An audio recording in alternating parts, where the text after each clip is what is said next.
भक्तों, ओम नमः शिवाय, श्री शिवाय नमस्तुभ्यम, जय श्री महाकाल। भक्तों, क्या आपके भी घर में कोई ऐसा व्यक्ति है जिसका विवाह नहीं हो रहा है? उसके विवाह के लिए आप लोग बहुत ज़्यादा रिश्ते भेज के देख लिए, बहुत ज़्यादा घरों में रिश्ते देख भी लिए, लेकिन आपके बच्चे को या आपको कोई विवाह समझ में नहीं आ रहा है कि उस घर में हमारे बच्चे का विवाह करें या ना करें। या आपके घर में कोई ऐसी भी अड़चने आ रही है कि अगर आप उस व्यक्ति का विवाह सेट कर देते हैं, मतलब सब कुछ लगन वगैरह फिक्स हो जाती है, लेकिन कोई ऐसा कलेश हो जाता है जिसके कारणवश वो विवाह टूट चुका है। और भक्तों, क्या आपके जीवन में ये भी समस्या चल रही है कि जिस घर में आप चाहते हैं कि आपकी बेटी की शादी हो, उस घर में आप चाहते हैं कि मेरी बेटी खुश रहेगी, लेकिन जो सामने वाला घर है वो आपके रिश्ते को ना हाँ कर रहा है ना कर रहा है, बीच असमंजस में डाल रखा है। बस आपको ये चिंता सताई रहती है कि आगे क्या होगा। तो भक्तों, चिंता मत करिए। आज के इस वीडियो में गुरुदेव जी ने बहुत सुंदर से उपाय बताए हैं, जिसको करने मात्र से आपके घर में जो भी समस्याएं चल रही हैं विवाह से रिलेटेड, जो मैंने आपको समस्याएं नहीं भी बताई हैं, तो भक्तों चिंता मत करिए। जैसी भी समस्याएं चल रही हैं आपके घर में, आप कृपया करके इस उपाय को कर लीजिएगा जो आज के वीडियो में गुरुदेव जी ने बताया है। आपके घर में जो भी समस्याएं वो जड़ से समाप्त हो जाएंगी विवाह से रिलेटेड। ठीक, तो चलिए चलते हैं उपाय की तरफ और जानते हैं गुरुदेव जी ने ऐसे कौन से उपाय बताए जिसको करने मात्र से आपकी सारी समस्याएं हल होंगी। वीडियो शुरू करने से पहले जो भी कोई भक्त आज हमारे चैनल में पहली बार आए हैं और मेरी आवाज पहली बार सुन रहे हैं, तो चैनल कर ले सब्सक्राइब और बेल नोटिफिकेशन को ऑन कर ले, जिससे गुरुदेव जी की आने वाली अपकमिंग वीडियोस आपको मिलती रहे। तो भक्तों, सबसे पहले उपाय में गुरुदेव जी बताते हैं कि पहला वाला उपाय आपको किसी भी सोमवार के दिन करना है। जी हाँ भक्तों, पहला वाला उपाय आप किसी भी सोमवार वाले दिन कर ले। और भक्तों, मेरी आपसे एक और गुजारिश है कि उपाय आप शुरू कर रहे हैं तो आप इसको कहीं पर लिखते रहें। अगर आप लिखेंगे तो आप जो भी उपाय मैं आपको बता रहा हूँ वो उसी तरह आप करके आएंगे और आप कोई गलती नहीं करेंगे उपाय करने में। इसीलिए मैं कह रहा हूँ कि आप इसको लिख लें और जब भी आप उपाय करने जाएं तो इसको एक बार देख लें, स्मरण कर लें, जिससे आपको सारी की सारी चीजें याद आ जाए।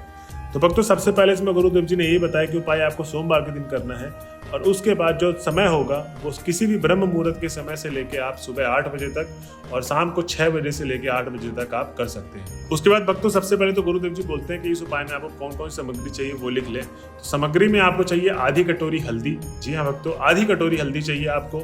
उसके बाद आपको चाहिए थोड़ी सी मिठाई और 1 लोटा जल। मिठाई में मतलब आप 2 से 3 पीस ले लें। अब मिठाई का करना क्या आगे चल के मैं आपको बताऊंगा, बस आपको मिठाई लेके जाना है और पीतल के लोटे में आपको 1 लोटा जल भरना है, जो घर से भरा हुआ जल होना चाहिए। इस चीज का आपको ध्यान रखना है। ठीक, अब आपको सीधा चले जाना शमी पत्र के पेड़ के पास। जी हाँ भक्तों, गुरुदेव जी ने बोला है कि ये जो आप उपाय करेंगे वो शमी पत्र के पेड़ के सामने करेंगे।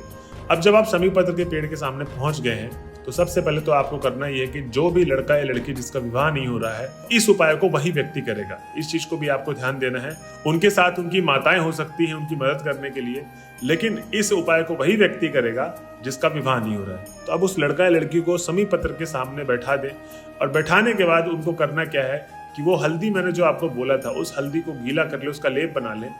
और अब आपको क्या करना है, दोनों हाथों में अपनी हल्दी लगानी है और दोनों हाथों में जब आप हल्दी लगा लेंगे तो गुरुदेव जी कहते हैं कि शमी पत्र के पेड़ में आपको अपने हाथों का, दोनों हाथों का छापा लगाना है। कितनी बार? 5 बार। जी हाँ भक्तों, गुरुदेव जी कहते हैं कि आपको शमी पत्र के पेड़ में 5 छापे लगाने हैं हल्दी के, जो आपके दोनों हाथ में लगे हुए हैं। जब आपने हल्दी के छापे लगा दिए, अब आपको करना क्या है कि जो 1 लोटा जल मैंने बोला था ले जाने के लिए, तो वो 1 लोटा जल शमी पत्र के पेड़ की जड़ में आपको डालना है। जी हाँ भक्तों, शमी पत्र के पेड़ की जल में आपको वो 1 लोटा जल अर्पित करना है। और जब आपने 1 लोटा जल अर्पित कर दिया तो अब आपने देखा होगा कि जो जड़ के आसपास की मिट्टी गीली हो रही होगी, वो मिट्टी हल्की सी उठानी है और उस लड़का या लड़की की जिसका विवाह नहीं हो रहा है, अड़चने आ रही हैं, उसके माथे में तिलक के रूप में लगा देना है। जी हाँ भक्तों, गुरुदेव जी कहते हैं कि आपको शमी पत्र की मिट्टी को माथे में तिलक के रूप में लगाना है।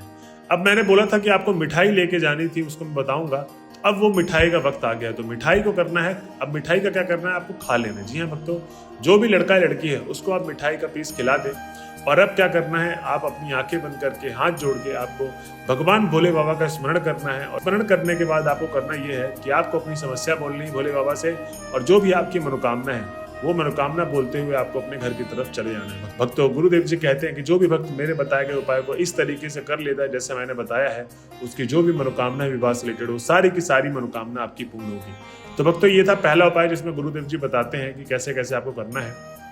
अब हम चलते हैं दूसरे उपाय में, जिसके लिए गुरुदेव जी ने बताया है। ये उपाय गुरुदेव जी ने उन लोगों के लिए बताया है जिसके घर में वो लड़का या लड़की, जिसके विवाह के लिए आप लोग प्रयास कर रहे हैं, वो लड़का या लड़की रहते नहीं है, मतलब बाहर कहीं जॉब करते हैं, बाहर कहीं पढ़ाई करते हैं या बाहर रहते हैं, आपसे दूर रहते हैं, और उनकी माताएं सोचती हैं कि गुरुदेव जी हमें कोई उपाय बताइए जिससे हम लोग अपने बच्चे के लिए कर सकें।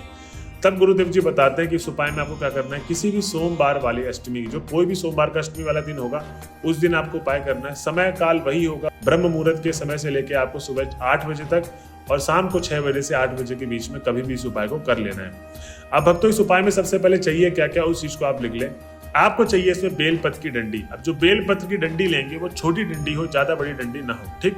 उसके बाद आपको चाहिए 1 काली मिर्च और 1 लोटा जल। अब जो 1 लोटा आपने जल ले लिया तो सबसे पहले तो आपको क्या करना है, सीधा शिव जी के मंदिर चले जाना है सोमवार के अष्टमी वाले दिन। अब भक्तों, उनकी माताएं जब पहुंच जाएंगी, सबसे पहले तो गुरुदेव जी कहते हैं कि आपको 7 से 10 मिनट भगवान भोले बाबा की आराधना करनी है। उसके बाद ही उपाय को आपको शुरू करना है, ठीक। तो आपको करना क्या है, 7 से 10 मिनट भोले बाबा की आराधना कर लें और जब आपने आराधना कर ली उसके बाद ही आपको उपाय शुरू करना है। अब इस उपाय में गुरुदेव जी बोलते हैं कि सबसे पहले आपको उत्तर दिशा की तरफ मुख करके, जब आप 7 से 10 मिनट आराधना कर लेंगे तो उत्तर दिशा की तरफ मुख कर लें और शिवलिंग के सामने बैठ जाएं। अब जब आप बैठ गए तो आपके सामने जो शिवलिंग दिख रही है उसके जस्ट अपोजिट वाले भाग में, मतलब जो आपको शिवलिंग का सामने वाला भाग दिख रहा है, जस्ट पीछे उसके अपोजिट वाले भाग में आपको वो 1 छोटी सी बेलपत्र की डंडी और 1 काली मिर्च रख देनी है। उसके बाद आप खड़े हो जाएं और जो 1 लोटा जल लेकर गए थे वो 1 लोटा जल भगवान भोले बाबा पे आपको अर्पित करना है। अब भक्तों, बहुत सारे तरीके होते हैं 1 लोटे जल अर्पित करने के, तो जो गुरुदेव जी बताते हैं जल अर्पित करने का तरीका वो मैं आपको बताऊंगा। इसमें कैसे करना है आपको, कि जैसे आपने देखा एक नदी, एक नहर, एक नल, एक ही मतलब स्पीड में, कांस्टेंट स्पीड में मतलब पानी गिर रहा होता है नीचे, मतलब ना ज्यादा तेज होता है ना ज्यादा धीरे होता है, एक ही धारा बनाते हुए आपको वो पूरा का पूरा 1 लोटा जल आप समर्पित करेंगे। भक्तों, गुरुदेव जी कहते हैं कि जब आप 1 लोटा जल अर्पित कर रहे होंगे तो आपको एक मंत्र का उच्चारण करना है, वो है श्री शिवाय नमस्तुभ्यम। तो श्री शिवाय नमस्तुभ्यम का निरंतर जाप करते रहें।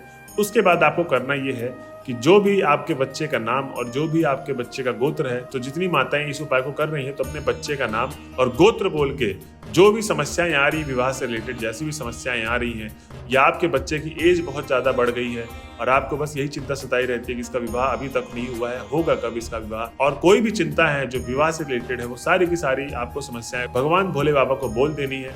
उसके बाद आपकी जो भी मनोकामना है वो मनोकामना मांग लेनी है। भक्तों, गुरुदेव जी कहते हैं कि ये दूसरा उपाय जो भी कोई माताएं अपने बच्चे के लिए करती हैं उसका विवाह निश्चिंत रूप से होगा, अगले लगन तक उसका विवाह निश्चित है। तो भक्तों, ये थे 2 उपाय जो गुरुदेव जी ने आज की इस वीडियो में बताए हैं। अगर आप वीडियो में लास्ट तक पहुंच गए तो श्री शिवाय नमस्तुभ्यम लिखना ना भूलें। ऐसे ही हमारे चैनल में बने रहें, मिलती रहेगी आपको अच्छी और नए उपाय और रामबाण उपाय, जिससे आपके जीवन में जो भी समस्याएं हैं वो सब खत्म हो सके। तो भक्तों, ये थी आज की वीडियो। मिलते हैं अगले वीडियो में, जब तक के लिए हर हर महादेव।